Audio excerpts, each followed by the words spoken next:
మీరు ఆల్రెడీ చనిపోయారు. నమ్ముతారా?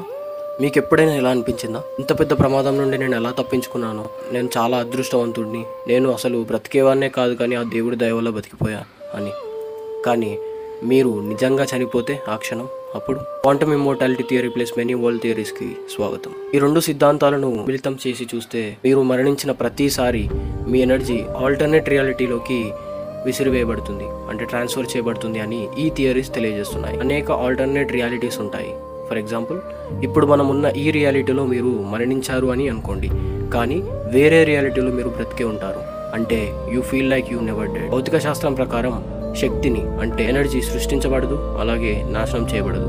ఓన్లీ దాన్ని ట్రాన్స్ఫర్ లేదా ట్రాన్స్ఫార్మ్ చేయబడుతుంది. అంటే ఇప్పుడు ఇక్కడ మీరు ఒక ఎనర్జీ. మన మనస్సు అలాగే మెదడు ఎప్పటికప్పుడు తనని తాను ఆల్టర్నేట్ రియాలిటీలోకి ట్రాన్స్ఫర్ చేసుకుంటూనే ఉంటుంది.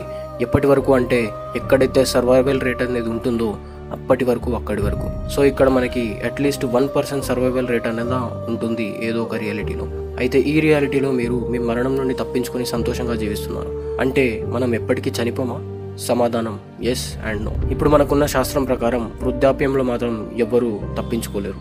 1% అవకాశం కూడా లేదు వృద్ధులైన తర్వాత ఇంకా బ్రతికే ఉండడానికి. కానీ బహుశా మీరు వృద్ధాప్యాన్ని నివారించంటే క్యూర్ని కనుగొన్న రియాలిటీలోకి ట్రాన్స్ఫర్ అవ్వగలిగితే అప్పుడు మీరు జీవించి ఉండగలిగే అవకాశం ఉంది. ఎనర్జీ ట్రాన్స్ఫర్ లేదా ట్రాన్స్ఫార్మ్ అవుతుంది అని భౌతిక శాస్త్రం పేర్కొంటుంది. కాబట్టి మీరు వృద్ధాప్యంలో చనిపోయారే అనుకుందాం, అప్పుడు పునర్జన్మించే అవకాశం ఉంటుంది. లేదా మీ ఎనర్జీ మొత్తం పూర్తిగా డిఫరెంట్ రెల్మ్ ఆఫ్ రియాలిటీలోకి ట్రాన్స్ఫర్ చేయబడుతుంది.